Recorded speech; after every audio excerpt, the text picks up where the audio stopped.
তারা স্কুলে পড়বে আবু সাইদের কথা নিজে নিজে প্রশ্ন হবে, আমিও ন্যায়ের জন্য লড়বো, আমিও ভোট পেতে দেবো। সেগুলো এই আবু সাইদ।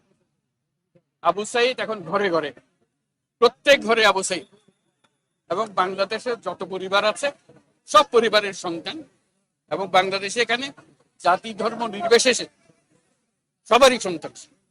এখানে হিন্দু পরিবার হোক, মুসলমান পরিবার হোক, বৌদ্ধ পরিবার হোক, সবার ঘরের সন্তান এই আবু সাইদ। কাজেই আপনারা খেয়াল রাখবেন যে কোথাও কোনো গোলযোগ যেন না হয়, কেউ ধর্ম নিয়ে কথাবার্তা না বলে, কারণ আমরা এই মাটিরই সন্তান, সবাই আবু সাইদ। কাজে এদের সন্তানদের রক্ষা করা জাতি ধর্ম নির্বিশেষে, এটা আমাদের এখন কর্তব্য। আমরা যেন এটা নিশ্চিত করি, সামনে গিয়ে দাঁড়াই।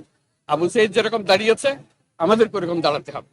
যারা পার্থক্য করে যে এরকম সন্তান ওরকম না, আমরা সবাই বাংলাদেশি, আমরা বাংলাদেশেরই সন্তান। আবু সাইদের মা সবার মা, এবং সবার মা আবু সাইদের মা। কাজে তাকে রক্ষা করতে হবে, তাদের বোনদের রক্ষা করতে হবে, তাদের ছেলে ভাইদের রক্ষা করতে হবে, সবাই মিলে করে। এটা এক বাংলাদেশ, দুই বাংলাদেশ নেই, এটা আবু সাইদের বাংলাদেশ।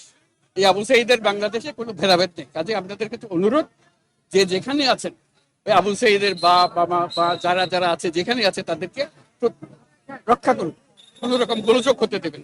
আজকে যে আসলাম এখানে, এটা স্মরণ করেন, আমরা যাতে এটা বাস্তবায়ন করতে পারি। আপনাদেরকে সবাইকে সালাম দেওয়া। আসসালামু আলাইকুম।